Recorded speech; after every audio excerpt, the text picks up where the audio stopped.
Welcome back, everybody. Today we're looking at Craftsman raised panel wrenches.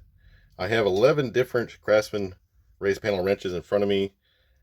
They all pretty much look the same, but they each have a little subtle difference. And if you're looking to date your Craftsman wrenches, or if you're looking to replace one that you've lost or broken and you want to do it with the correct one, this video will show you what to look for on your wrench. So that way you know when you're going to a garage sale or estate sale or eBay or wherever you're searching which one that you're looking for. Craftsman was just a brand. They didn't really make any wrenches.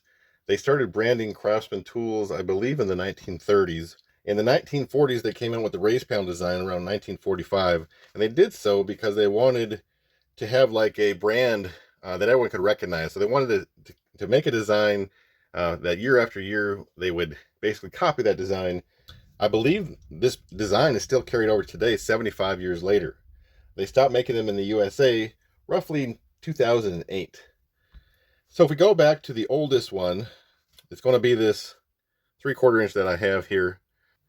Now this one here, I believe, is the first V series wrench, V with 2 lines, although it's not marked on the back panel. I think this is the early version before it was marked. Now I'm told it's supposed to be marked on the shank, but I don't see it there either. So I'm not really sure 100% that this is a V, but I believe this is how they started. Basically just 2 lines across the back and no actual markings. And one other thing you'll notice about this wrench is that it has a very narrow shank on it, or handle. And that was the first, I believe, version of the raised panel wrench. Now, I'm not an expert on these. Most of what I know, I've just learned from reading online. So I may have some of my information wrong. The next version is going to be this 5/8 that I have here. Now this is where the V is actually stamped in between the 2 lines. So that, I believe, is going to be the next oldest version. This one, again, has the narrow handle on it, as compared to this next one that also has the V stamped in the line. But this one's handle is slightly thicker. And this would become the norm for the wrenches they made past this era. So these are the first 2 versions of the V wrench as far as I know. Now these were made by a company called Moore Drop Forge, and they were made, I believe, starting in 1945, carried up to 1968.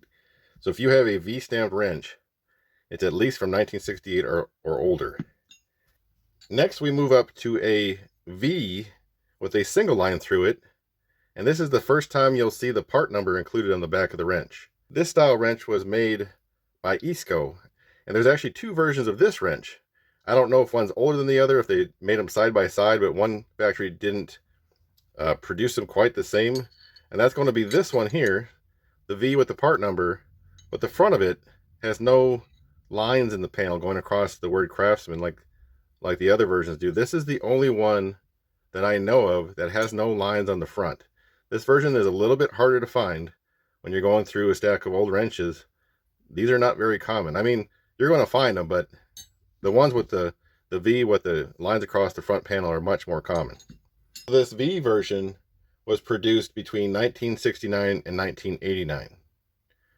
Running along the same era is going to be this Japan-made wrench. It's got a BF code on it. Now, a lot of people get a negative reaction when they see anything made in Japan or Taiwan or China. But these were made between around 1969 and 1987, as far as I've learned from researching it. Some people find these collectible. Some people still want to make sure they have the Japanese one when they're completing their set, if that's the set that they have.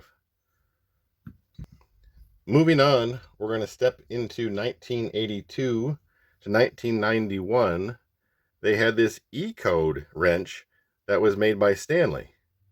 Oddly enough, Stanley Black & Decker currently owns Craftsman, but that was well before they acquired Craftsman. This is the only one that has the part number in the middle of the wrench versus off to what I would consider the right side of the wrench. So that was produced from 82 to 91. Some of these years are overlapping each other. The Isco and the Stanley were made during the same era, but not completely in the same era, just overlapping each other a bit. And overlapping slightly with this would be this next one. And this is made by, I don't know if it's Danaher or Danaher, which I believe, again, acquired Isco. These were made from 1990 to 2007, and these are going to be the double V with a single line, and this is going to, again, have the part number on it. And the part numbers all stayed the same throughout the years. The look all stayed the same throughout the years. There's some slight differences. Some of the handles are slightly wider or narrower than others, but I think it just really has to do with whatever factory they came out of. Following that up is one that puzzles me a little bit, and that's this one. I can't find a specific date code on this one. It has the double V, but if you see the double V, it's almost like there's small V's versus the capital V, I guess you'd say. And the other thing, it has two lines on it. So I don't know if these two wrenches ran at the same time, sold at the same time. This double V with the two lines is definitely something that I have a harder time finding when I'm looking to match a specific set. So I don't know what years those were made. I don't know if they were also made in that 90 to 2007 era. And I don't know why they have a double line with two basically small V's versus the capital V's. But that is another one that you may have. On to the 1992 to the 2008 era. This is the last wrench Craftsman made in the USA, as far as I know, as far as the raised panel style wrench. And this is going to be the V, and then it has the inverted V next to it. It almost looks like a VA. This also made by the Danaher company. This wrench was produced from 1992 to 2008. And that's the last one that I know of, raised panel, that's produced in the US.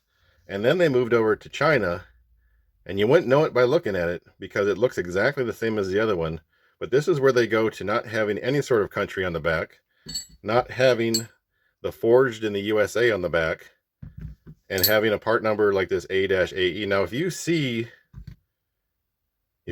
any wrench or any other tool by Craftsman, and I shouldn't just put them all under one umbrella, but if they don't say USA on them, they are likely not USA. If they have no country listed, they're likely made in China.